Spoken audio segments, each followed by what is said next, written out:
s'organise difficilement au Kenya et en Tanzanie et les bilans s'alourdissent. On parle ce soir de plus d'une centaine de morts, de plus de 4000 blessés dans les deux attentats contre les intérêts américains revendiqués par une mystérieuse organisation islamiste. La communauté des Albanais du Kosovo proteste contre le gel des fonds récoltés en Suisse. Il y avait une manifestation aujourd'hui sur la place fédérale à Berne. Mais la Suisse a surtout vécu aujourd'hui un raz-de-marée techno avec à Zurich et à Genève plus d'un demi-million de danseurs extatiques. Des images tout à l'heure. Les équipes de secours ont continué toute la journée à fouiller les décombres des bâtiments littéralement soufflés par l'explosion des deux voitures piégées hier à Nairobi et Dar es Salaam. Sur place à Nairobi surtout de loin la plus touchée, on parle d'horreur. Les secouristes entendent parfois des voix, des appels au secours, mais les conditions sont extrêmement difficiles. Christophe Rache. Il faut me dire qu'il n'y a pas d'image. Hier, les secouristes ont tenté toute la nuit de retrouver les survivants dans les décombres, sans beaucoup d'espoir. Ce sont des corps sans vie qui ont été extraits du bâtiment déchiqueté par l'explosion. Des opérations menées toute la nuit sous haute surveillance américaine. Opération qui a continué aujourd'hui, le nombre de personnes portées disparues étant encore assez élevé. On parle de plusieurs dizaines. Et pendant que les milliers de blessés étaient soignés dans les hôpitaux de la ville, les secours s'organisaient. Un avion militaire américain est parti de Ramstein en Allemagne, chargé de matériel médical. Des médecins et des infirmières sont arrivés des États-Unis. D'autres sont attendus en provenance d'Arabie Saoudite et de Bahreïn. 200 spécialistes israéliens sont également arrivés sur place. Parmi eux, des enquêteurs qui aideront les membres du FBI déjà sur place. Parmi les volontaires à partir au Kenya, il y a aussi une soixantaine de secouristes basés à Fairfax, en Virginie, équipe qui était intervenue lors de l'attentat d'Oklahoma City. Mais si les Américains visés dans cet attentat sont en état de choc, les Kenyans, eux aussi, ont du mal à comprendre ce qui leur est arrivé. Aujourd'hui, ils étaient plusieurs centaines à attendre devant les morgues pour savoir si un proche figurait parmi les victimes de l'attentat. À Dar es Salaam, la police a complètement bouclé. Aujourd'hui, le quartier de l'ambassade américaine, là on parle de 8 morts et de plus de 70 blessés. Des enquêteurs américains sont arrivés sur place. C'est là qu'a explosé la bombe qui visait l'ambassade américaine de Dar es Salaam. Bombe qui a fait moins de dégâts qu'à Nairobi, mais qui a coûté la vie à au moins 8 personnes. Là, pas de travail d'excavation, les forces se concentrant sur les blessés, des blessés qui ne sont pas dans un état grave, mais qui sont tous en état de choc. Je suis en colère, très en colère, parce que je ne comprends pas ce qui a pu faire une chose pareille. Dans les murs de l'ambassade américaine, l'enquête est en cours. Quant aux survivants, ils essayent de se remettre. J'essaye de me souvenir si je l'ai senti avant de l'entendre. Je crois que j'ai senti le choc avant. Je me suis retrouvé collé contre le mur à 3 mètres d'où j'étais assis. En Tanzanie comme au Kenya, les enquêtes ne font que commencer. Pour l'heure, on sait seulement que les contrôles aux frontières ont été renforcés. Aucune arrestation n'a eu lieu pour l'instant. Le président Clinton a transmis ses condoléances aujourd'hui au président du Kenya et de Tanzanie. 2 appels téléphoniques anonymes aux médias de Dubaï et du Caire ont revendiqué les attentats ce matin au nom d'une mystérieuse armée islamique pour la libération des lieux saints musulmans. Mais on ignore pour l'instant s'il faut prendre au sérieux cette revendication. Les experts américains estiment en tout cas que la sophistication des attentats porte la trace d'un groupe terroriste extrêmement bien organisé. Yves Maga. Les fins limiers du FBI sont déjà sur place en Afrique afin de recueillir des indices. Et au département d'État américain, une cellule de crise a été constituée. On privilégie bien sûr la piste islamique. En raison notamment de ce communiqué parvenu jeudi à l'agence France Presse du Caire, signé par le djihad égyptien, dont de nombreux membres sont détenus en Égypte, il annonce qu'il va s'attaquer à des intérêts américains dans le monde pour répondre à l'arrestation présumée par la CIA de 3 de leurs combattants en Europe de l'Est, sans plus de précision. Et une récente réunion de mouvements islamiques alimente ces soupçons.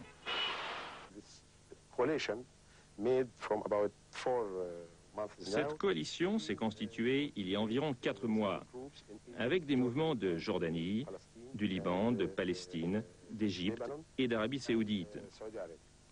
Son objectif est de s'attaquer aux intérêts américains et israéliens partout dans le monde.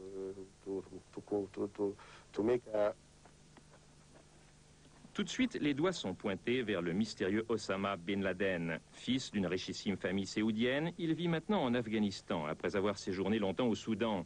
Osman Ben Laden est, selon les experts, un des rares personnages clés du terrorisme international à disposer des moyens nécessaires pour une telle action. Il est le seul qui se soit exprimé si ouvertement ces dernières années pour encourager la violence et le terrorisme afin de chasser les Américains de la région. Ancien combattant d'Afghanistan, il a juré de chasser les Occidentaux du Proche-Orient, c'est-à-dire de combattre Israël et ceux qu'il considère comme ses alliés, la famille régnante saoudienne et les Américains. On considère Bin Laden comme un des organisateurs des attentats contre des casernes américaines à Riyad et Dhahran en 95 et 96. Osama Ben Laden serait aussi derrière l'attentat contre le World Trade Center à New York. Et un de ses proches, Ayman al-Zawahiri, qu'on voit ici en sa compagnie, est fortement soupçonné d'avoir fomenté l'attentat de Luxor. Mais derrière les terribles attentats d'hier peuvent se profiler de nombreuses autres organisations aux liens assez lâches. L'enquête ne fait que commencer. L'actualité en Suisse aujourd'hui, beaucoup plus pacifique, c'est avant tout les raz-de-marée techno et les rythmes binaires sur les quais de Genève et de Zurich. On commence par Genève avec ces images rapportées par Jean-Paul Cateau et Albert Pasquier. Oubliez, enterrer le traditionnel Corso Fleuri, désormais les fêtes de Genève misent sur la Lake Parade. 25 Love Mobiles qui défilaient sur les quais dès 16h. Une Love Mobile, c'est ça. Un camion transformé en discothèque avec de la musique techno à fond la caisse. Côté déguisement, puisque le maître de cérémonie donne son absolution, tout est permis ou presque. Du classique au moins sage, tous les moyens sont bons pour prendre son pied.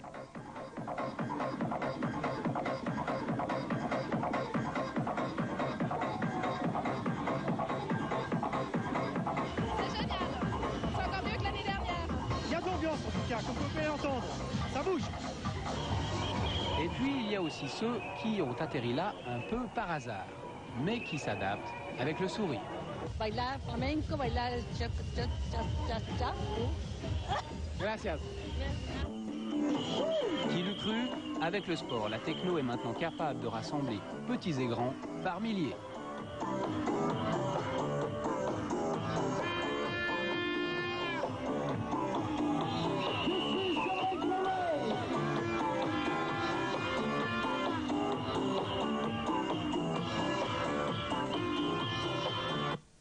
Tout cela alors que l'on attend ce soir, dans le cadre de ces fêtes de Genève, le beaucoup plus classique feu d'artifice. De Genève, on passe à Zurich, même décor, même danse, même musique.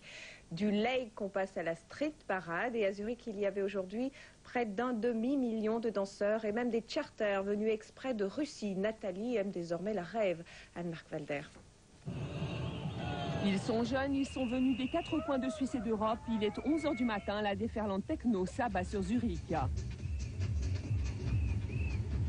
La Bahnhofstrasse sont canailles. À tous les coins de rue, il n'est plus question que de look, tout pour l'apparence et la musique. Et cette année, c'est quoi les nouvelles tendances? Je veux dire que pour cette année et pour le prochain, ça arrive beaucoup plus la musique industrielle avec des contaminations de jazz, de trip-hop, de drum and bass. Vous avez le look et le rythme ensuite, comme le dit le slogan « It's all in your hands ».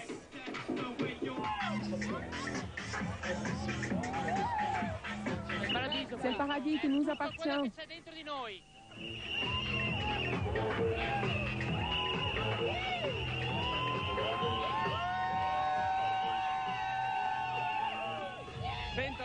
C'est sensationnel, c'est chaque année mieux, c'est vraiment super.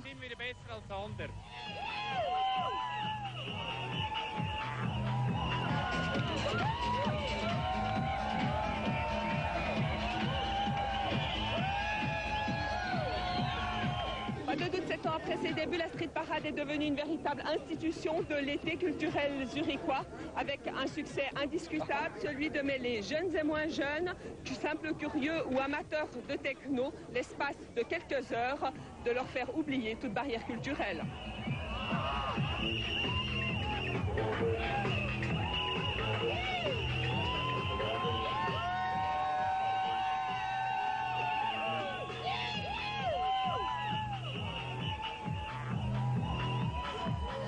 Et en actualité politique, aujourd'hui en Suisse, il y avait la manifestation de la communauté des Albanais du Kosovo à Berne. On attendait 10 000 personnes aujourd'hui à Berne pour manifester essentiellement contre la guerre au Kosovo. Il n'était que 2 000.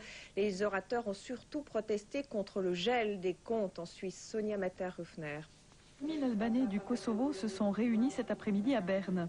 Venus de toute la Suisse, ils venaient réclamer la liberté et l'autonomie de leur province. 2000, c'est bien moins que n'en espéraient les organisateurs de la manifestation.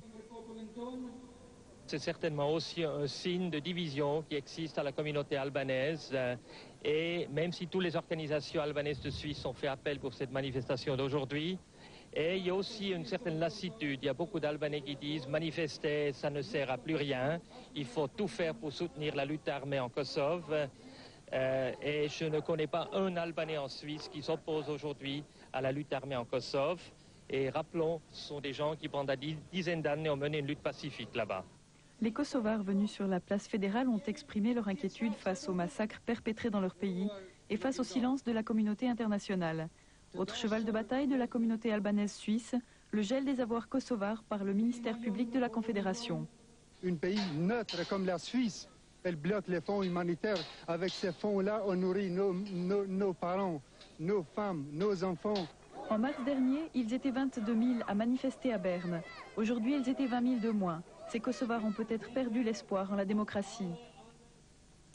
On évoque désormais ouvertement, vous le savez, une intervention des forces de l'OTAN la semaine prochaine au Kosovo. Une intervention que réclame le porte-parole du gouvernement en exil du Kosovo, un gouvernement qui n'est d'ailleurs pas reconnu par Belgrade. On écoute Xaver Chatri, interrogé par Yves Maga. Vous dire que c'est le dernier moment que les grandes puissances, ou mieux dire la communauté internationale, interviennent militairement au Kosovo vraiment avant qu'il ne soit pas trop tard. Je dois vous dire que le peuple kosovar est déçu en ce qui concerne le comportement de la communauté internationale parce qu'il voit que l'exemple de la Bosnie se répète en Kosovo aussi. Quelle est la situation de toutes ces personnes déplacées?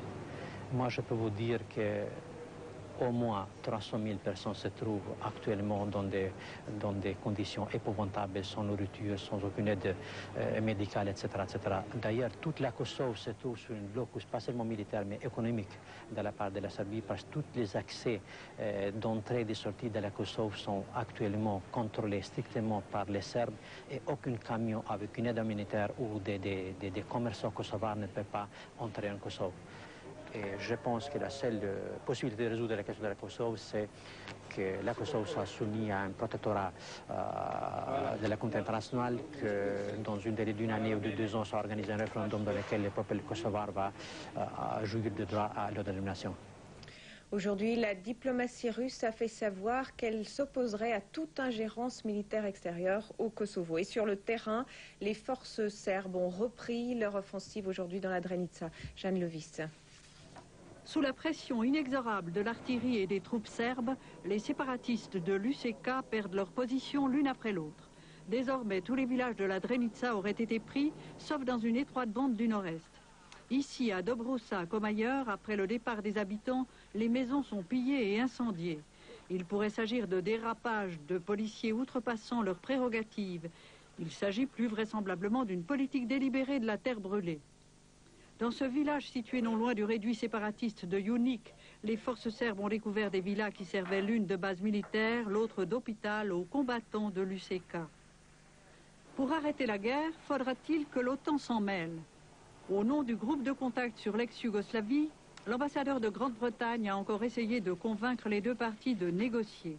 À Belgrade hier, aujourd'hui auprès du chef politique des Albanais du Kosovo, M. Donnelly a présenté un document qui impliquerait le retour à un statut d'autonomie. Les deux hommes ont comme priorité la cessation des hostilités et le retour chez eux de dizaines de milliers de personnes déplacées, des réfugiés qui continuent de fuir en direction de la frontière avec l'Albanie, où ils vont chercher temporairement secours et protection. À l'étranger, toujours, les talibans sont peut-être en passe de réussir à vaincre, militairement en tout cas, l'opposition dans le pays. On apprend aujourd'hui que les talibans auraient pris la ville de Mazar-i-Sharif, le dernier fief de l'opposition. Les talibans qui ont instauré un régime de fer en Afghanistan volent donc de victoire en victoire ces derniers temps. Bernard Genier. Ce matin, à l'aube, les troupes talibans ont percé les dernières lignes de défense de Mazar-e-Sharif. Les miliciens fondamentalistes seraient presque maîtres ce soir de cette grande ville du nord de l'Afghanistan qui échappait encore à leur domination. La zone qui reste sous contrôle de l'opposition, ici à Shuré, se rétrécit considérablement après cette défaite majeure. Retranchées dans les montagnes, les forces fidèles au célèbre commandant Massoud forment le dernier carré militaire capable de résister encore un peu au raz-de-marée fondamentaliste des talibans. Mais les jours de la résistance semblent désormais comptés. Une fois définitivement maîtres de Mazar-e-Sharif, les talibans devraient appliquer la même politique que dans le reste du pays, c'est-à-dire la forme la plus extrême de la loi islamique, répression totale des libertés, oppression systématique des femmes, bref, une sorte de retour à des pratiques moyenâgeuses qui font le cauchemar de toute une partie de la population afghane. Il y a 10 ans, très exactement le 8-88, comme disent les Birmans, l'armée ouvrait le feu sur des dizaines de milliers de manifestants qui réclamaient la démocratie dans les rues de Rangoon. Depuis 10 ans, le régime militaire a posé à nouveau une chape de plomb sur le pays. Aujourd'hui, l'opposition birmane a manifesté sans violence dans les rues de Rangoon. Le jour viendra, ne perdez pas courage, a exhorté Madame Aung San Suu Kyi, chef de file de l'opposition et prix Nobel et figure hautement populaire du pays. Bernard Genier nous dit maintenant ce qui s'est passé depuis 10 ans en Birmanie. Le 8 août 1988, l'armée birmane entre en action dans les rues de la capitale après plusieurs jours de manifestations étudiantes. Les soldats tirent méthodiquement contre la foule des jeunes manifestants. L'armée ouvre même le feu sur les médecins qui tentent de soigner les blessés. Le bilan est terrible, on compte plusieurs milliers de morts. En 1990, la dictature organise des élections. Les observateurs internationaux pensent qu'elles seront truquées. Mais surprise, le scrutin se déroule normalement. L'opposition démocratique remporte une éclatante victoire. 10 ans après, cette victoire n'a toujours pas été reconnue par des militaires qui n'ont certainement pas l'intention de lâcher le pouvoir. Et l'armée utilise tous les moyens. Pendant plusieurs années, elle va garder en résidence surveillée Aung San Suu Kyi, principale opposante et prix Nobel de la paix. Cette femme a la volonté de faire, est la seule à pouvoir tenir tête aux militaires qui n'osent pas lui faire de mal. Aujourd'hui, la situation est complètement bloquée sur le plan politique. Le dialogue interne est impossible. Conséquence, le régime militaire birman est isolé sur le plan international, régulièrement condamné par les États-Unis, l'ONU et l'Union européenne. Du côté des droits de l'homme, le bilan est affligeant. Les 250 000 soldats de l'armée agissent comme une force d'occupation dans son propre pays. Torture et disparition des prisonniers, travail des enfants et travail forcé des adultes, guerre civile contre la minorité ethnique karen, la liste est longue. Avec la crise qui frappe l'Asie, l'économie birmane se dégrade encore et la majeure partie de la population survit de plus en plus difficilement.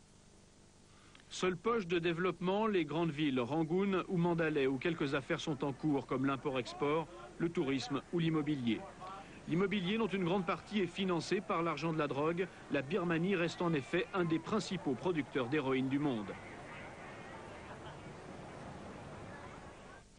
Les sans-papiers réfugiés à l'ambassade du Vatican à Paris ont mis fin aujourd'hui à l'occupation des locaux. Ils ont cessé leur action après avoir obtenu un réexamen de leur situation par le ministère de l'Intérieur, où ils se sont aussitôt rendus. Le Vatican avait demandé d'ailleurs aux autorités françaises de revoir le dossier. Et Christophe Rache nous fait maintenant un résumé des autres nouvelles importantes de la journée à l'étranger, à commencer par des nouvelles de Chine où une nouvelle digue a sauté aujourd'hui. La situation a pris une tournure dramatique en Chine après la rupture cette nuit d'une importante digue du fleuve Yangtze. Une ville de 500 000 habitants a été inondée et aujourd'hui plus de 20 000 personnes sont portées disparues. La digue s'est brutalement affaissée à la suite de la collision d'une barge contre l'un des bateaux délibérément coulés pour colmater les brèches dans la construction. La Corée du Sud s'est de nouveau réveillée ce matin sous des pluies diluviennes. Des tempêtes qui ont coûté la vie à 212 personnes depuis le week-end passé. 2 soldats américains ont péri. Le centre de Séoul est fermé. Plus de 30 000 habitations ont déjà été endommagées dans le pays. On compte plus de 25 000 sans-abri. Attentat à la bombe tôt ce matin à Bagdad, une bombe posée sur le bord d'une route et qui explosait alors que passait la voiture d'un célèbre dissident iranien. Le dissident a été blessé, mais 3 passants ont été tués sur le coup, dont une fillette de 4 ans. L'attentat n'a pas été revendiqué, mais l'opposition met en cause le régime de Téhéran. Genève accueille ces jours-ci, pour la 4e année consécutive, l'Université d'été des droits de l'homme. Pendant 2 semaines, 40 personnes retournent donc sur les bancs d'école pour se former, pour se perfectionner dans les différentes disciplines des droits de l'homme. Cécile During et Oud Goren ont rencontré un de ces étudiants un peu particulier.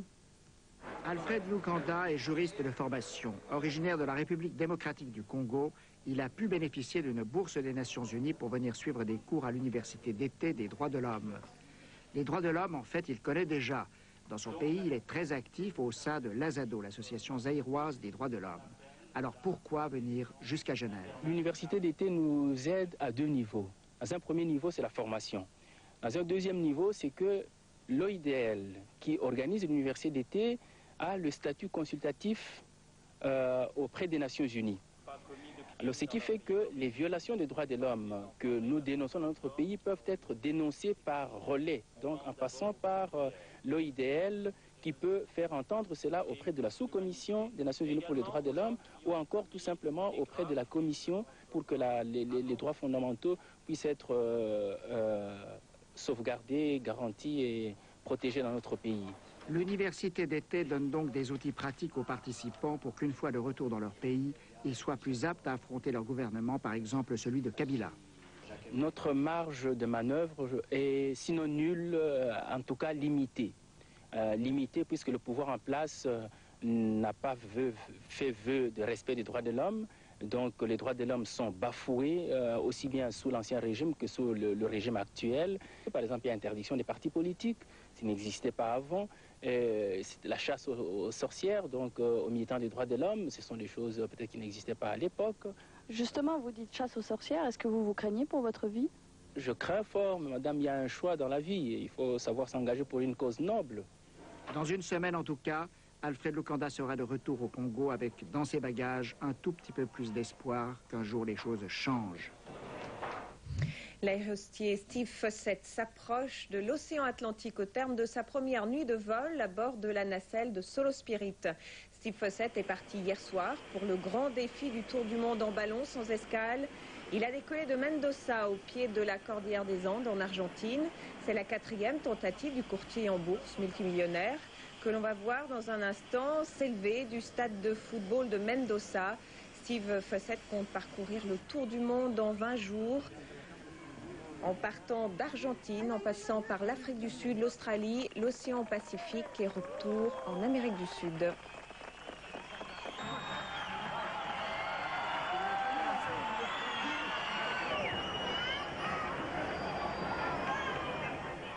Et demain soir, Bertrand Piccard sera en principe sur notre plateau pour commenter l'aventure formidable de Steve Fossett.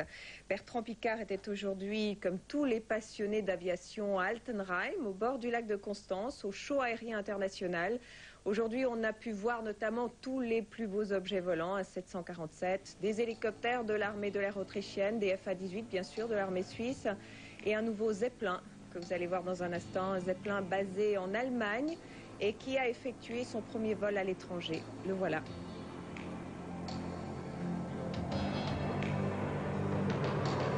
Il y avait plus de 100 000 personnes aujourd'hui à Altenheim.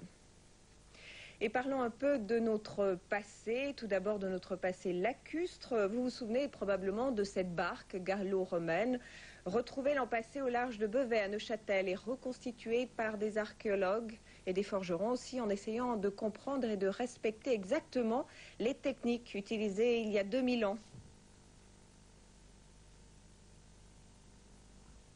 Eh bien, ces images, c'était il y a une année. Je vous propose de voir ce même bateau aujourd'hui avec Claudio Bersoneni. Un bateau, c'est fait pour flotter, enfin, en principe.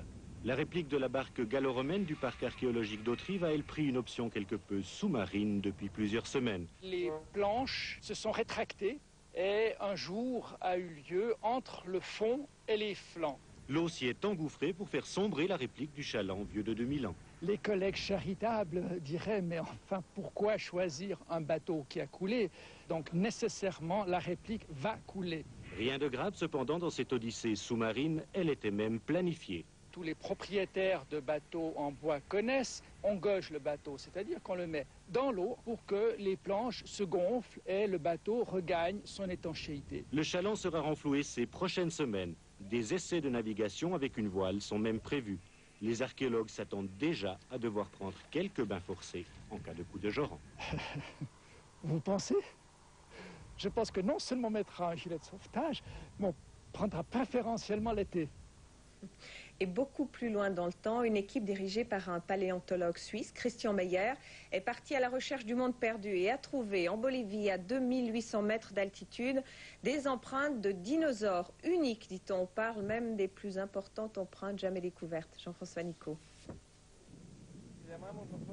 Il n'existe aucun site comparable, a affirmé le professeur suisse.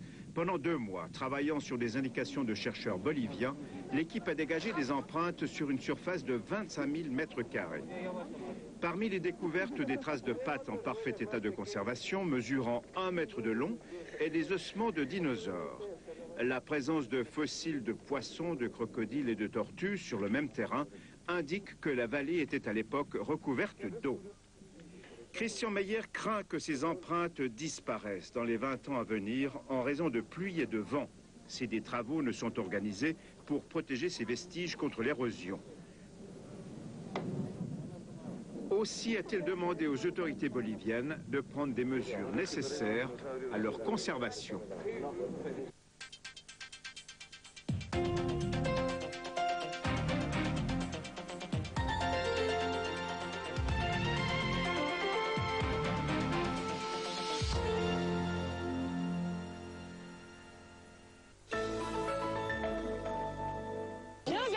Tu viens maintenant, tu ne discutes pas.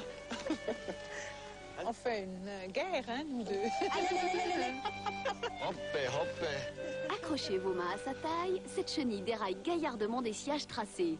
Un âne, de lamas et des invités qui n'ont pas mal aux pieds suivent leur maître pèlerin, Frédéric Gonzette.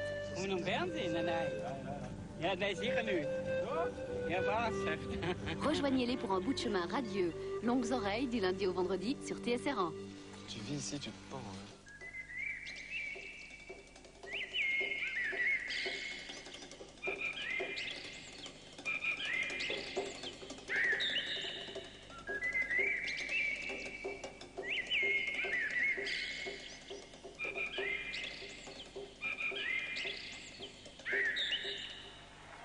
Bonsoir, 3e soirée de l'édition 97 du Festival de Jazz de Montreux. Une soirée relativement paisible avec en ouverture un pianiste suisse dont la renommée a largement dépassé les frontières de l'Helvétie.